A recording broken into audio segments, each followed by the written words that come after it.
Going on, everybody? Welcome back to another episode of the Steelers Breakdown Podcast. Nick Farabaugh here with you guys.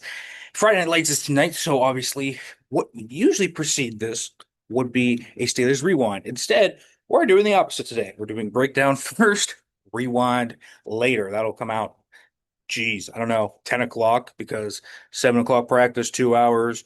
Got to get back to the campus after that. Yeah, it's probably going to be about 9:30, 10. But let's talk today in general about some big takeaways I've had from training camp because I think when we talk about days, I think we can often talk about the individual players and smaller things. Not that obviously Aaron Rodgers and Roman Wilson and those guys aren't big topics, but the team at large and how they cohesively fit together, I think sometimes can get lost in the shuffle. So let's talk about that. And one of the big takeaways I had from watching this team practice the last a week or so, I guess it's been 7 practices now, is this team is going to be way more diverse defensively. And I really want to kind of talk about that and break it down. So the Steelers, in terms of what they're going to do up front and what they're going to do then on the back end, are all going to work together to try and create a trickier scheme. The Steelers are going to try and blitz out of different looks, disguise different coverages, and try and mix these up to confuse quarterbacks. They have a personnel group that they trust to play man to man, that they trust to blitz and be able to hold on those islands. This hasn't been a defense that has had that since 2020, 2019, when the Steelers were doing all these cool things. It's like I'm watching it almost in a time portal. I watched so much tape of the 2019, 2020 Steelers back in the day, when I used to be, a film analyst for some sites. And that was something that now you kind of see. It's just the same thing. So let's break these down. So they're moving guys around the front. They are kind of moving them from side to side. So TJ Watt's flipping sides now, but he's also playing over the A and the B gap. Sometimes they have three outside linebackers. They had that yesterday where it was Highsmith, Herbig, and Sawyer. Watt was off yesterday, but I'm sure we will see Herbig on there. Sometimes maybe if there's a bigger package where they want run defense, maybe you see Sawyer in there. So that's one thing you can see.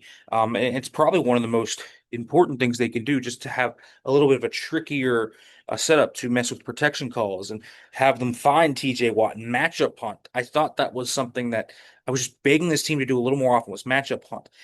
Basic things, they're stunting more. That is something they just didn't do. They were so static. They were just rushing forward. They weren't even they were rushing forward and not doing stunts. They weren't doing anything like that. And so I just think it is something so insane um, that it has kind of not happened yet, but it is now. And so that's good to know. The blitzes, I think, are also different. They have simulated and creeper pressures, which are different things, but simulated pressures are what you think they are. They come a little later. You sim the pressure. Creepers are a completely different thing where you kind of drop out interior guys and send another guy and that messes up protection because you're not expecting it. You disguise the blitz. You can do that. The Steelers are doing that too. They're also doing double A gap mugs, which is where the linebackers, the inside linebackers, are standing over the two A gaps on either side of the center. And then maybe they're dropping back, maybe they're being sent. But again, messes with your protection calls, can really, really confuse an offensive line and can sometimes lead to free pressures. That is what the Steelers are hunting here. It's not as much, it's not as much just to say, hey, we are looking for great matchups. But great matchups lead to quick pressures. Quick pressures lead to turnovers.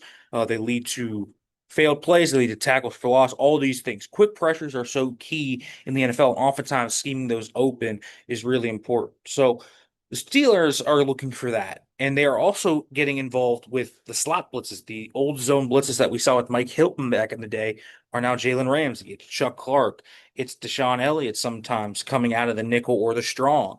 And so we haven't even seen this team's dime package yet. I'm really intrigued to see what they do in dime because I think they can do a lot of cool things. But what we're seeing right now is a better version schematically of what the front four, front seven look like. Because this team needs to be tricky up front. They have such a great defensive line.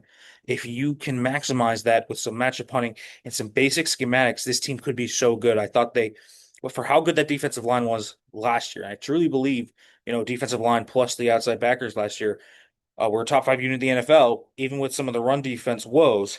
I do think that is going to be a big part of it. It's just getting things going for the team and putting guys in positions to win. Last year, Herbig got put in some spots in run defense that maybe he shouldn't have been. Well, this year, they can expose him less in those instances. And so there's different things they can do to maximize the players they have, the very talented players they have.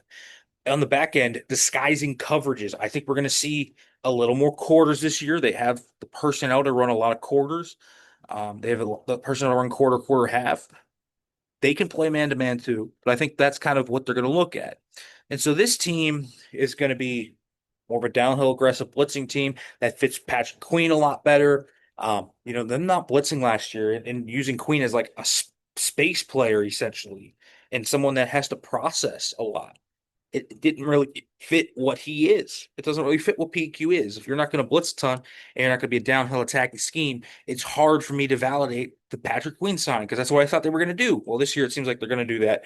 I think that fits what PQ is a lot more than he was last year. And so the disguises on the back end will go with those fronts and will help the Steelers a heck of a lot, confuse quarterbacks and be a little trickier. So schematically, I think they're going to be a lot better there. Offensively, I think we are still in an experimental period. Like, I don't know what the Steelers are going to do yet offensively completely. The 04 personnel stuff where they're pitching it to Jonnu Smith is just one of those things. 12 personnel with Rowan Wilson out there, one of those things. Aaron Rodgers himself experimenting to see what he can do, what he likes, the routes guys like. Is this guy really good at this route? Like, so many things kind of coming together and melting together. This offense isn't going to look the same as it looks right now in week one because they're going to figure things out over this next month of, hey, this is what works. This is what we like. This is what he likes. This is what Rodgers likes. This is what the kind of a conglomeration of Arthur Smith plus Aaron Rodgers looks like. So things are going to be figured out there. I still think they need a clearer vision on how to utilize their tight ends. I think the tight end room is very talented, but I think it comes with some odd fits together. I think Jonnu and Fryermuth in certain matchups is a really good pairing to have. I think in teams that can stack up and stay in nickel though against you, it can be tough. Not every team's going to be able to stay in nickel because they don't have a nickel that can run defend like that. And you'll be able to kind of run all over them in some ways.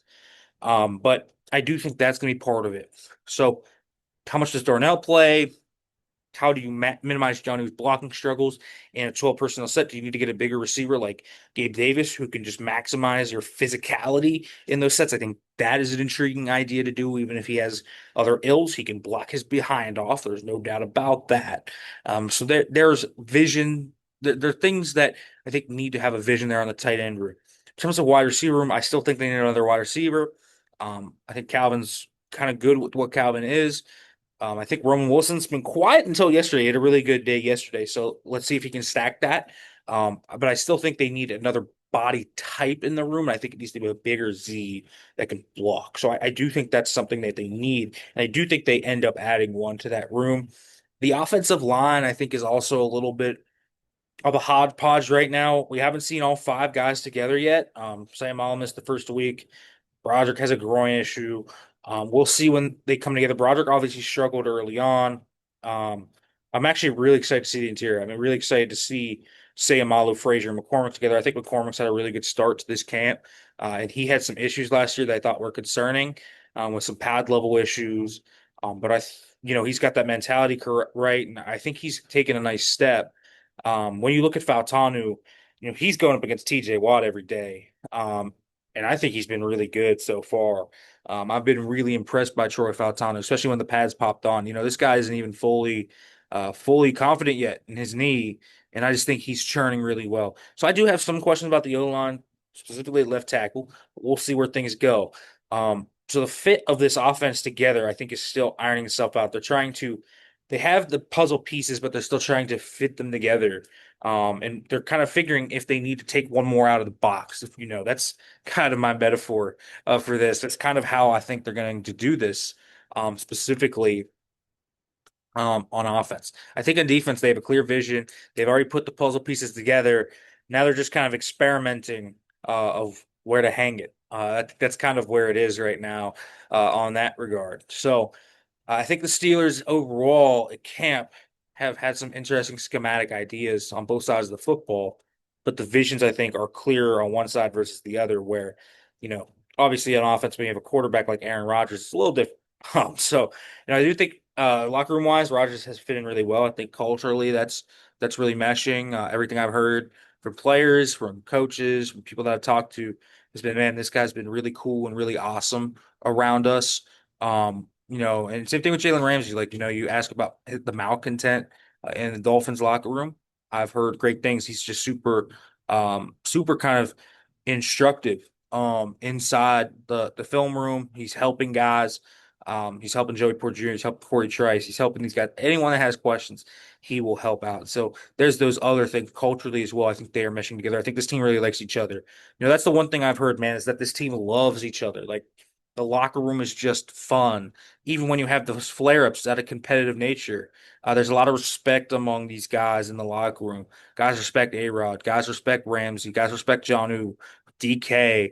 And then the younger guys are just hungry to learn from them. And so it seems like a very healthy locker room as well. So, folks, that's what I want to talk about today. A little more of a broader overview of some things that we had kind of discussed on a smaller scale on day to day. So I will be back later with Steelers Rewind. Make sure to like, comment, subscribe, turn the notification bell for more.